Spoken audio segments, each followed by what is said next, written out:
Jongler les pieds bleus. Et ça, C'est quelle langue ça? C'est de l'alsacien?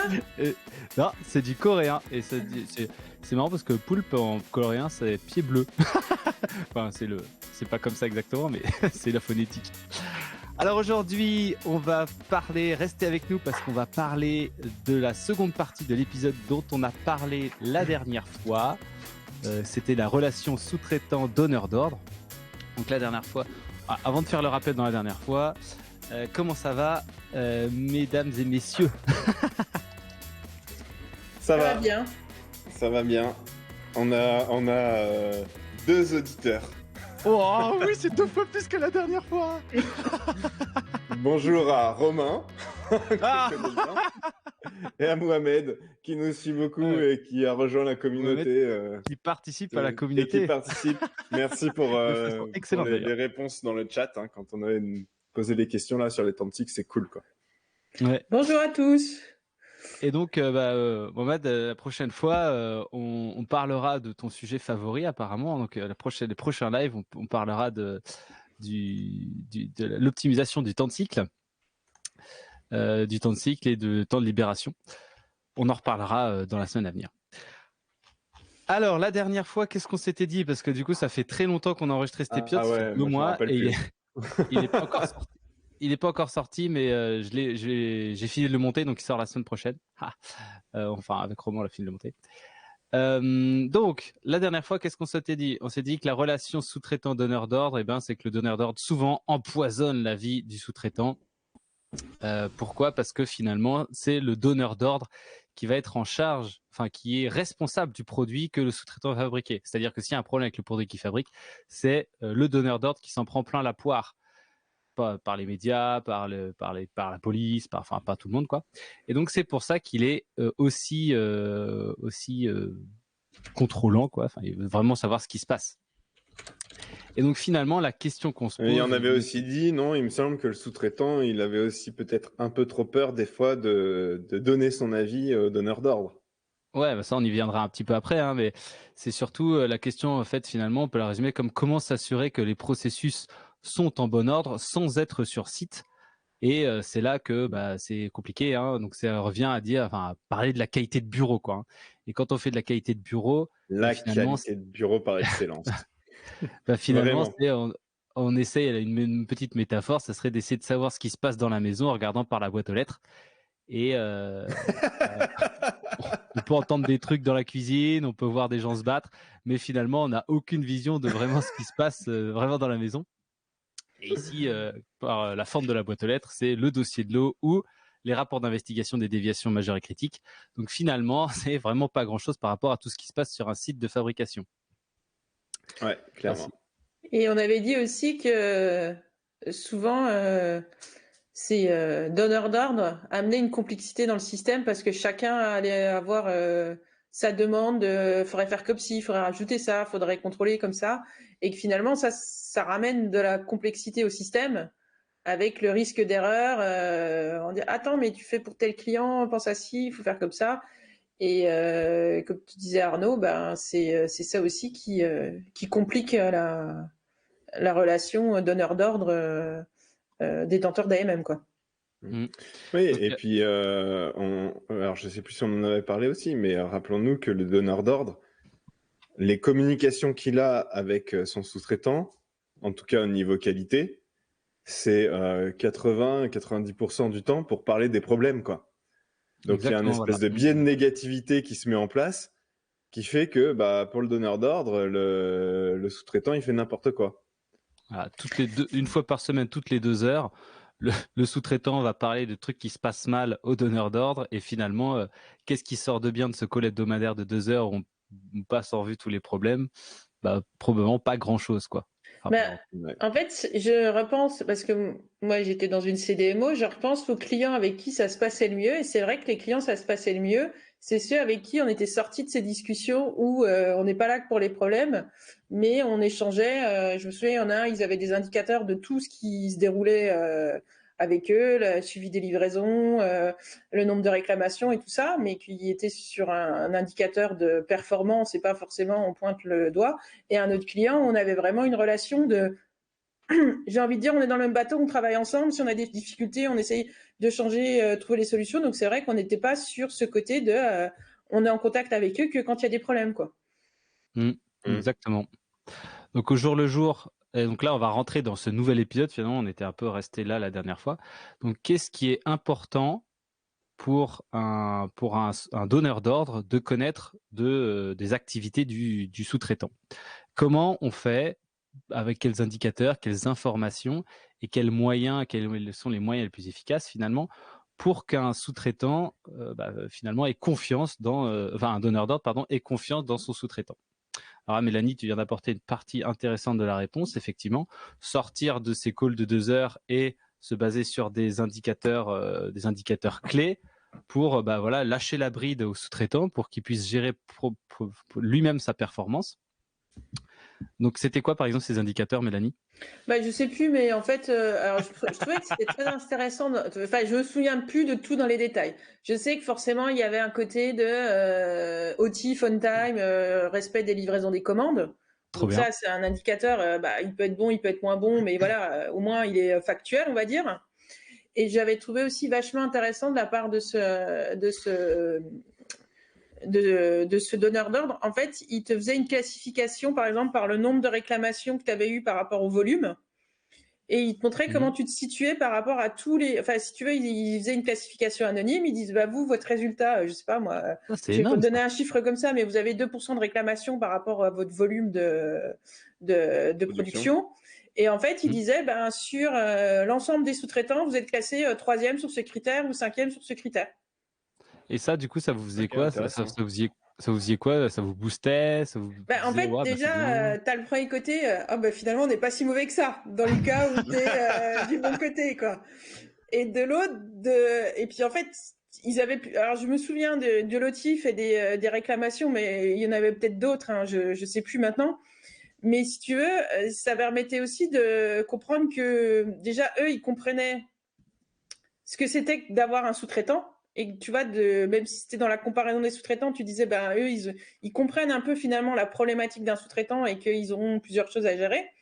Ça te permet de te dire, t'es pas tout seul dans la situation, il y en a d'autres qui sont aussi, et puis oui, il y avait à côté de, on n'est pas si mal que ça sur cette chose-là, mais c'est vrai que tu avais aussi le côté, celui-là, l'indicateur, il est peut-être moins bon, on va se poser la question peut-être comment l'améliorer avec ce sous-traitant et qu'il n'y avait pas que le côté business OTIF aussi, il y avait aussi prise en place d'un certain nombre, alors après je sais plus ce qu'ils avaient, hein, peut-être le suivi des audits, hein, est-ce qu'on était à jour dans les réponses des audits, des CAPA, des choses comme ça, mais voilà. Et ça, je trouvais que la façon dont c'était fait, c'était vachement intéressant. Oui, et d'ailleurs, en s'améliorant par rapport aux autres, par rapport au niveau des autres, finalement, c'est aussi probablement que vous êtes moins bon sur ce sujet-là, et c'est probablement là que vous prendrez une remarque d'inspection le prochain coup. Voilà, c'est ça. Et que de toute façon, tu n'avais jamais t'étais jamais tout blanc ou tout noir, hein. Pour un critère, tu te classais peut-être mieux, un autre critère, tu te classais tellement bien. Mais voilà, ça, comme tu dis, ça te donnait assez facilement tes pistes d'amélioration. Et puis voilà, ça restait aussi des choses où tu pouvais, comme tu dis, si tu n'es jamais à l'heure dans tes CAPA, forcément, c'est quelque chose qui peut être problématique en cas d'inspection. Alors j'aimerais maintenant qu'on parle des déviations. Alors j'ai réfléchi un petit peu aux déviations et à la relation donneur d'ordre sous-traitant. Et finalement, c'est souvent ça qu'on traite pendant cette réunion de 2 heures quand on a une relation avec le sous-traitant donneur d'ordre. Et mon avis là-dessus, c'est que, mon avis, après, ce que vous en pensez, hein, mon avis là-dessus, c'est que finalement, pour un donneur d'ordre, le seul truc qui est important dans une déviation, c'est effectivement, bon, sur notre produit, il y a eu une déviation, voilà l'impact, voilà comment la gérer, et c'est tout. Je pense que la recherche de la cause devrait pas du tout être évoquée là-dedans. Pourquoi? Parce qu'en fait, finalement, la recherche de la cause, c'est pour que le sous-traitant améliore ses process et finalement arrive à tenir ses engagements vis-à-vis des temps de cycle et des livraisons. Ouais. Alors, pour moi, ça pose une question, peut-être un problème de ce que tu dis. Alors, globalement, je suis assez d'accord avec ce que tu es en train de dire. Je pense qu'effectivement, le donneur d'ordre, il n'a pas besoin et il n'a pas à venir mettre son nez dans la recherche de cause, d'autant plus qu'en fait, il n'y connaît rien du tout à la réalité du terrain. Mais du coup, aujourd'hui, est-ce que ça aurait pas, alors je pose la question, hein, mais est-ce que de faire ça pousserait pas un peu le sous-traitant à être un peu trop light sur ses recherches de cause, parce que du coup il rend moins de compte et du coup ça va se retourner à la fois contre lui mais aussi contre les donneurs d'ordre, tu vois. Eh Moi, bien, j'ai un très autre simplement. avis. Ah, vas-y. Moi, souvent, on a mis des CAPA inutiles parce qu'il fallait faire plaisir aux clients. Voilà, et ça, c'est des Et capas qui sont dangereuses. on expliquait noir sur blanc, comme tu disais, ils connaissaient pas. Et qu'est-ce que c'était les CAPA inutiles? On faisait des resensibilisations, comme ça le client il était content, il voyait un CAPA, même si ça avait aucune efficacité. Voilà. Moi, j'avoue, hein, je suis contre les CAPA de resensibilisation, mais ça m'arrivait d'en faire parce que c'était le seul moyen pour dire au client on a fait quelque chose et le client comme ça il était content. Ou encore pire, ajouter un truc dans le dossier de l'eau. Là, alors là, top ça. Ouais, Alors, ouais. comment faire pour pousser le sous-traitant quand on est donneur d'ordre à améliorer finalement ses recherches de cause? Eh bien, c'est de le challenger sur deux choses. De première chose, de le challenger sur son temps de cycle et, comme Mélanie disait, sur son notif, sa capacité à pouvoir livrer des lots on time in full, comme tu dis, Arnaud. C'est Donc, autif, hein. si il fait des mauvaises recherches de cause, il aura de plus en plus de déviations et ce plus en plus de déviations impacteront son temps sa capacité à livrer des lots on time in full régulièrement. Et donc c'est là qu'il faut rien lâcher. Donc c'est-à-dire que démerdez-vous, faites ce que vous pouvez, mais cet indicateur-là, il faudra le respecter impérativement. Et donc c'est là que le deuxième indicateur que je voulais, c'était peut-être, et j'en sais rien, juste le temps de traitement moyen d'une déviation, par exemple. Ou alors peut-être juste suivre un indicateur sur les CAPA, peut-être le pourcentage de CAPA en retard ou quelque chose comme ça, qui pourrait suivre pour les pousser à réaliser leur action. Alors effectivement, ça donne rien sur l'efficacité de la CAPA. Après, c'est plutôt sur le suivi de la capacité du sous-traitant à faire de l'amélioration continue. Par contre, sur la performance des actions, je pense que l'OTIF, c'est le meilleur indicateur pour suivre ça. Ouais, après, encore faut-il pouvoir découper, parce que l'OTIF, évidemment, on aurait tendance à facilement penser, et je pense que c'est la majorité des cas, de se dire, des récurrences de déviation va avoir un impact sur l'OTIF, mais c'est pas le seul élément qui peut avoir un impact sur l'OTIF. Tu peux avoir une étape de prod comme du mirage qui vient impacter drastiquement ton OTIF. Donc, il faut être capable après de découper tes temps de cycle, tes temps de traitement par étape pour bien comprendre où est l'OTIF. Et là, on en vient à quand tu demandais quels seraient les indicateurs intéressants pour un donneur d'ordre. L'OTIF en est un, mais du coup, il faudrait aussi que côté donneur d'ordre, il y ait en fait non pas la supply d'un côté et la qualité de l'autre, mais ensemble, ils viennent discuter avec leurs sous-traitants ensemble. Et il devrait s'interroger justement sur quelque chose qui, moi, me tient à cœur, c'est la variabilité des temps de cycle avec le découpage. Et si effectivement tu te rends compte que tes temps de cycle, quand il y a des déviations, ils sont ultra variables et beaucoup plus longs, là, tu peux te rendre compte que, en fait, le sous-traitant, il a un système d'amélioration continue qui marche pas, quoi. Alors, moi, je vais te reposer une question là-dessus, est-ce que c'est vraiment le gars de la qualité qui est censé faire cette réunion avec le gars de la supply? Pas vraiment sûr. Non, mais en tout cas, quand tu es sous-traitant, tu as deux sons de cloche. Tu as le son de cloche de la supply du donneur d'ordre et le son de cloche de la qualité du donneur d'ordre. Et ces deux sons de cloche ne sont pas alignés. Et du coup, c'est pour ça que je dis qu'en fait, la supply et la qualité du donneur d'ordre devraient discuter beaucoup plus ensemble. Ils le feront pas et ils le font pas, mais ça devrait être beaucoup plus courant, quoi, en fait. Bonjour à Ludovic qui nous a rejoint. Exact. Si tu as une question, du coup, Ludovic, n'hésite pas à la poser. Alors, ça, c'est très bien. Alors, est-ce que Mélanie, tu as dit tout ce que tu voulais dire sur les déviations? Toi, comment ça se passait? Déviation. En fait, le point aussi qui est problématique le point de difficulté sur la déviation, c'est la classification des déviations. Et je sais que nous, on a souvent eu des discussions aussi de pourquoi vous l'avez mis en mineur? Nous, on voulait l'avoir en majeur, on était au courant. Et ça, c'est aussi quelque chose qui peut amener de la crispation et de la difficulté parce que finalement, il y a des attentes qui sont différentes. Donc là, Et alors c'est intéressant, ouais, effectivement, parce que pourquoi c'est important la classification dans la relation donneur de sous-traitant? Parce que en général, les quality agreements demandent à ce que les déviations majeures et critiques soient communiquées aux clients et pas les mineurs. Donc bah voilà, il y a une espèce d'incentive du sous-traitant de pousser un peu les déviations un peu plus en mineur pour pas devoir les communiquer. Donc ça c'est vrai que c'est très intéressant. Mais alors imaginons que dans le monde qu'on décrivait tout à l'heure où en fait, on ne décrit que les impacts et les moyens de les avoir et les moyens de les gérer. Bah, finalement, est-ce que tu pourrais pas donner parce que finalement, l'air de rien, le sous-traitant, enfin le donneur d'ordre, en fait, il veut juste être au courant quoi, de comment ça a été traité. Donc, si tu amputes toute la partie recherche de cause et CAPA de cette réunion, bah, finalement, est-ce que tu n'aurais pas le temps d'évoquer avec lui toutes les déviations et les moyens que tu as fait pour leur remettre le lot en conformité? C'est-à-dire qu'à Alors, la suite de cette réunion, le gars, il connaît tout et il sait je te que tous ces dirais, lots, ils sont conformes. ça dépend si le donneur d'ordre, il est libérateur ou pas. Parce qu'il y a ça aussi qu'il faut prendre en compte, que dans certains cas, c'est le sous-traitant qui a la responsabilité de libération. Et j'ai envie de te dire, les mineurs, c'est son business.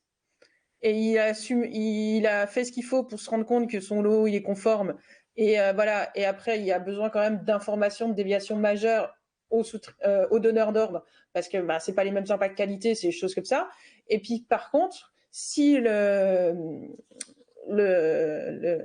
détenteur de l'AMM est libérateur, ben, il doit connaître quand même ce qui s'est passé sur son produit. Et là, tu pourrais te dire, il les a tous. Mais en fait, ça me rappelle pas mal de souvenirs parce qu'en fait, on avait un client qui était libérateur. Et donc, Ouais. en fait, à un moment, il a dit, je dois connaître ce qui s'est passé sur mon lot. Et on Bah était oui. typiquement dans la configuration que tu nous disais. En fait, on l'informait, on disait, voilà, l'impact qualité, c'est ça, ou on a fait ça, ou il n'y a pas d'impact parce que ça. Et finalement, dans ce cas-là, lui, pourquoi on avait eu le problème? Il s'en préoccupait peu, tu vois. Il voulait juste Mmh. savoir qu'avant que lui, de son côté, comme il avait une partie de la responsabilité de libération, il sache ce qui s'est passé sur son produit et qu'il soit au courant et que bah voilà, il peut libérer ou pas tout son produit en état de cause. Et il avait plus, j'ai besoin d'être informé que vraiment j'ai un regard de ce que vous avez fait. Donc on en est Ah tout ouais. à fait à ce que tu décrivais, quoi. Et voilà. Et donc, ben, pour ce client-là, ben, on l'informait par mail. Voilà, il s'est passé ça, machin. Et nous, on a pris la décision de libérer le lot parce qu'on avait tels éléments, où on a défini qu'il n'y avait pas d'impact. Du Et coup, moi, je finalement, pense c'était un client, j'ai envie de dire, euh, la transparence aidait aussi à avoir, la transparence et la confiance aidaient aussi à avoir ce mode de gestion. Parce qu'il y a certains clients où ben même les mineurs, ça faisait tout un drame. Donc tu te dis, mais tu prends un temps fou à les traiter, à l'informer, à justifier, à dire on a fait ci, on a fait ça, machin, on doit faire un CAPA, mais c'est une mineure, mais nous on n'en aurait pas fait. Et que finalement, ben, petit à petit, tu te dis, ben, on leur parle que des cas majeurs et critiques, parce que c'est là où ils ont besoin d'être informés. Et voilà, et c'est ça aussi qui biaise la relation aussi. Comment mmh, aussi tu vas en comment ingérence ça va, voilà. Mmh et par rapport à ce que fait le donneur, le sous-traitant. donc je pense que c'est un levier beaucoup plus puissant de confiance et de partenariat que de mettre dans le quality agreement. On vous communique sur toutes les déviations, les impacts et les actions qu'on a fait pour les réduire ou voilà. Mais on n'en communique pas sur la recherche de root cause et sur les actions Mmh. qu'on a mis derrière. Après, tu peux avoir aussi, on en a pas trop parlé, mais la notion de person in place, quoi. Au bout d'un moment, si tu es On donneur y d'ordre viendra et que après, tu ça veux va y venir. vraiment, si t'es donneur d'ordre et que tu veux vraiment être voilà, en control freak, en micromanagement ou quoi de ton sous-traitant, bah tu recrutes des gens dans ton équipe, tu les mets en person in place et puis voilà, ça te coûtera de l'argent, mais à un Alors, moment donné, si tu veux bien, Arnaud, on va juste évoquer un truc avant de parler de ça. C'est les ok. solutions un peu plus coûteuses. Juste pour la relation de confiance, j'aimerais qu'on parle. Donc, je pense qu'on a fait un peu le tour des déviations, et j'aimerais que maintenant qu'on parle un peu du dossier de l'eau. Donc, le dossier de l'eau, de plus en plus, surtout avec les clients américains, ils exigent des scans du dossier de l'eau complet Ouais, ouais, ouais. Bah, pour. c'est pas américain ou pas américain, ça dépend s'ils sont libérateurs ou pas et qu'est-ce que tu as mis dans le cahier des charges. Bah maintenant, les Américains, apparemment, enfin moi, du coup, Automatiquement les clients libérateur. chez qui je travaille, ils veulent le dossier de l'eau scanné chez eux. Mais là, on vient sur. Alors, s'ils sont libérateurs, ils ont besoin du dossier de l'eau. Mais j'ai du mal à me dire que le libérateur, il est dans son bureau, il a jamais vu le site. Et moi, tu vois, déjà, donneur d'ordre, libérateur, ça devrait être ultra structuré dans le contrat avec certains points. Mais la revue du dossier de l'eau, au final, ça n'a pas de sens que le mec il soit dans son bureau à l'autre bout du monde et qu'il regarde ça. Et voilà, Et et du coup, j'ai travaillé chez des clients où les libérateurs regardaient pas forcément le dossier de l'eau. Alors, est-ce que c'est bien, est-ce que c'est pas bien, j'en sais rien. Mais n'empêche que ça peut se faire, en tout cas. bah Si tu as oui, et confiance dans le encore une processus fois. de revue du dossier de l'eau de ton client, enfin de ton sous-traitant. Ouais, ou alors ils vont Exactement. regarder des points clés, des paramètres critiques, style je vais vérifier que les mentions variables sont bonnes, les durées d'étape process sont bonnes, si c'est du stérile, le test du filtre. Mais moi j'ai déjà eu on a déjà eu tous des clients qui disent oui, mais il faut que le dossier il soit nickel parce que qu'après quand il est scanné, qu'il va chez le client, il nous le renvoie parce qu'il y a une virgule qui est mal placée, quoi. Alors que de Ouais. toute façon, si le client a dit que si jamais il y avait une spec qui était dépassée ou s'il y a un problème dans la fabrication, enfin dans la fabrication, bah du coup il serait informé de l'impact et de la façon dont il a été géré. Finalement, l'air de rien, est-ce qu'il a vraiment besoin de dossier? Est-ce que ça serait pas justement regarder par la fente de la boîte pour voir ce qui se passe dans la maison? Ben Alors, oui, t'es encore dans moi, cette situation-là. moi, j'aurais tendance à dire que si ton système qualité il fonctionne bien et que dans ton dossier de l'eau, tu as une spec qui est dépassée, normalement, tu dois avoir quelque part une dev ou une action qui a été menée pour gérer Exactement. ça. Et si le client, il tombe là-dessus et qu'il n'y a pas de dev, qu'il n'y a rien pour gérer ça, là, tu as un vrai problème dans ton système qualité en tant que sous-traitant. Maintenant, rappelons-nous, et c'est peut-être ça aussi le problème, et moi c'est un discours que je tiens tout le temps, le dossier de l'eau n'est pas un outil de contrôle de conformité de la production. C'est de la traçabilité de la production. Donc le donneur d'ordre l'utilise comme un outil pour contrôler la conformité de ce qui s'est passé chez son sous-traitant. En fait, ça t'informe juste que est-ce que ton sous-traitant il gère bien sa traçabilité ou pas. Ça t'informe pas sur est-ce que ta prod elle s'est bien passée. Parce que, alors oui, on va me dire, oulala, qu'est-ce que je vais dire, mais ton sous-traitant, il peut avoir noté n'importe quoi dans ton dossier de l'eau, que ta prod, elle s'est toute bien passée alors que tu as eu des problèmes.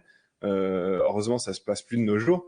Mais en fait, tu le regardes que au travers d'un bout de papier qui, entre guillemets, n'a aucune valeur de conformité de la production, juste de enregistrer l'historique de ce qui s'est passé en prod. Point. Mm. Donc Et c'est là, ça, c'est alors important. Hein. c'est une excellente transition par rapport à le point suivant que je veux dire. C'est si tu contrôles, donc quand on a vu donc ce qu'on pourrait mettre en place pour qu'il y ait une bonne vision, une bonne relation entre le donneur d'ordre et le sous-traitant. Donc on a l'OTIF qui est bon, une information systématique des problèmes.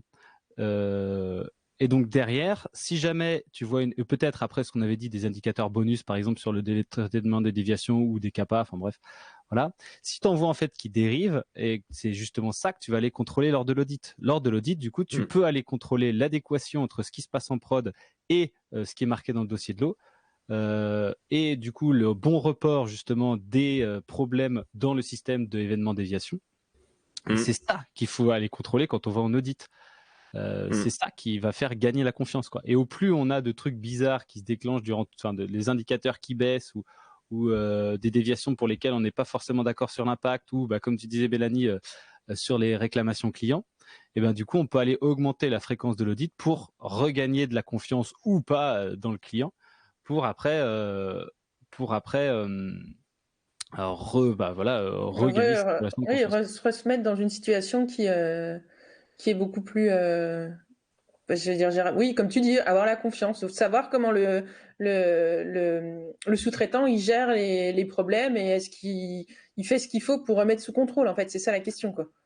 Parce que 2 heures de call, 2 heures de call une fois toutes les semaines, ça fait 108 heures. Et en 108 heures, tu peux en faire des audits. Hein. Ouais, c'est clair, c'est clair. Et puis surtout, ces 2 heures de call, c'est une perte de capacité pour tout le monde, quoi. Aussi bien pour le donneur d'ordre que pour le sous-traitant. Et donc vraiment, ça, moi, c'est un truc qui me rend fou, quoi.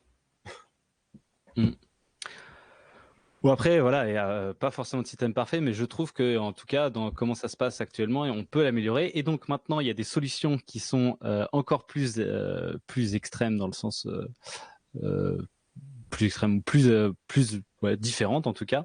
Il y en a une moi que j'avais, c'était le sous-traitant, le donneur d'ordre pourrait payer par exemple s'il voit par exemple un lotif qui dérive ou le temps de traitement des déviations qui dérive ou le dossier de l'eau qui est quand il va faire un audit, il voit que le dossier de l'eau est tout pourri. Eh bien le donneur d'ordre pourrait payer des interventions de sous-traitants à des interventions de consultants à ses sous-traitants. Par exemple, nous, tu vois, on pourrait être mandaté par des, Ah, par mais des alors donneurs là, d'ordre. mon gars, je sais pas si c'est une bonne nouvelle pour nous. Hein. Je sais pas, Viatrice qui pourrait allonger un petit billet pour qu'on aille simplifier un dossier de l'eau à droite à gauche ou mettre en place des pilotages sur des déviations, des trucs comme ça. Ça pourrait Ouais, être une solution hyper mais on a eu intéressante. le cas. Hein. On a eu le Oui, on a cas. eu le Hein. cas, Je ouais. citerai pas le client. On a un donneur d'ordre qui nous a contacté parce qu'il avait un problème avec un de ses sous-traitants sur ses dossiers de l'eau. Ça a abouti à une mission. Mais même si au final c'est le sous-traitant qui nous a contractualisé, mais la demande venait du donneur d'ordre. On a eu le cas et en fait, c'est compliqué parce que du coup, si c'est le donneur d'ordre qui te mandate pour faire ça, déjà quand on est mandaté par la direction, des fois, voilà, on est obligé de bien discuter dans les ateliers, etc. Alors si en plus ça vient du donneur d'ordre, je pense que en termes d'appropriation et d'accueil des équipes sur le site, ça va être compliqué, quoi. Ouais, mais d'un autre côté, j'ai envie de te dire, le donneur d'ordre, il est dans le bon sens. Ah oui, non, mais On ça est c'est clair. partenaires, vous avez des difficultés, on n'est pas là juste à vous taper sur les doigts parce que vous respectez pas l'OTIF et que il manque une valeur dans le dossier ou autre et machin et truc. Et j'essaye de vous trouver des solutions pour que vous puissiez avancer, quoi. Ouais, mais Mm. alors du coup là on en est exactement dans la situation où quand t'es je sais pas quand tu travailles au groupe donc t'es consultant interne et tu vas voir un site en disant bah là vous avez un problème il faudrait enfin ça serait cool qu'on mette en place ce truc là et là ils disent non mais c'est pas dans notre priorité c'est pas dans notre budget Mm. c'est pas dans nos objectifs dégage et Ouais. et en fait Parce que c'est bah, pas le tout de mettre un budget pour faire intervenir des consultants en tant que donneur d'ordre sur un site. Après, bah, le site, il va avoir aussi besoin de mettre à disposition des ressources. Voilà. Après, ça peut être, le site il est ça conscient qu'il pourrait y a que un ça problème soit, en fait, voilà, faudrait que ça soit un plan commun entre le donneur d'ordre et le site Mm. et cofinancé. Et donc le dernier truc que tu as parlé tout à l'heure Arnaud effectivement c'est la person in place. Yes. Alors là, ça Et- c'est la cata en règle générale quand c'est mis en place. Alors que ça pourrait être un mode de fonctionnement de routine. Mais souvent, en tout cas moi, dans mon expérience, quand il y avait des personnes in place, c'est que c'était tellement le bordel que en fait c'était l'œil de Moscou au sein des équipes du sous-traitant et c'était très compliqué pour les gens sur le site et très compliqué pour la personne in place parce qu'elle n'était pas forcément très bien vue. Mais c'était la solution, la bombe atomique quoi. Bam. Maintenant Je on crois vous que met la, quelque chose. je crois que la FDA fait ça hein, Ah oui oui, bien mettre, sûr, la FDA fait ça. La mettre FDA des fait mecs ça et ils prennent alors ça date un peu, donc je sais pas si c'est encore comme ça, mais il y avait une boîte de consultants américaine où leur métier c'était de faire que ça, c'est d'être des personnes in place pour la FDA. Et je peux t'assurer que là, ils te faisaient payer ça cher, mais vraiment une blinde, quoi. Donc bah ouais. comme ça C'est le tombait sur truc le Attends, compte énorme de la pour la boîte figure de en tant que... conseil en par plus contre. de la FDA qui t'impose un mode de fonctionnement, en plus, il t'impose de La boîte, ouais. la boîte, enfin Ouais. peut-être pas la boîte, il y en a peut-être plusieurs, et puis ou il y en a peut-être qu'une et t'as pas le choix, mais ça veut dire il t'impose aussi un coût associé à ça, quoi. Mm. Ah mais oui, Ouais, ah mais oui. les Américains font souvent ça là pour leur certif qu'ils aient pour le Mature Quality Management là. C'est une boîte de conseil. Enfin, en tout cas, ils envisageaient ça. Alors, je sais plus, c'était en 2023, j'avais dit ça. C'était une boîte de conseil qui ferait tous les certifications quoi. C'est la même. Ouais. Enfin, c'est pas. Pas Allez le hop. choix, et t'as pas le choix. Et ouais, ça, et t'as pas le choix en tant que site industriel, quoi. Donc Mais bon, peut-être que la FDA aussi a mis ses exigences au niveau de la boîte de conseil pour s'assurer qu'ils font les choses correctement et comme ils veulent en fait finalement, parce que c'est pas juste d'être correct, c'est que ça répond à leurs attentes, quoi. oui, oui, bah j'imagine. Donc la Espérons. personne in place, finalement la personne in place, allez, ça vaut peut-être 120 000 balles pour le donneur d'ordre. Donc il va prendre un type et qui va les placer chez son sous-traitant. Mais par contre, le sous-traitant, finalement, il pourrait voir ça comme un avantage dans le sens où c'est quelqu'un qui va aller bosser chez eux et finalement, c'est une force de travail supplémentaire, quoi. Ce gars-là, il peut faire des trucs, quoi. Hein. C'est comme un gars gratos, quoi. Mais alors, je sais pas, franchement, je sais pas si ça se fait en vrai, s'il y a des gens qui font ça. Des boîtes Ça qui existe, font ça. hein. Après, c'est pas très répandu, mais ça existe. Mais ça doit vouloir cher, quoi. Ouais. Alors, maintenant qu'on arrive à la fin des 30 minutes, le prochain coup, restez avec nous pour le prochain coup. Vendredi prochain, on parlera du temps de cycle et de son optimisation. Donc finalement, cette espèce d'outil là dont on a évoqué longuement aujourd'hui, on va un peu plonger dans le détail le prochain coup. Trop bien.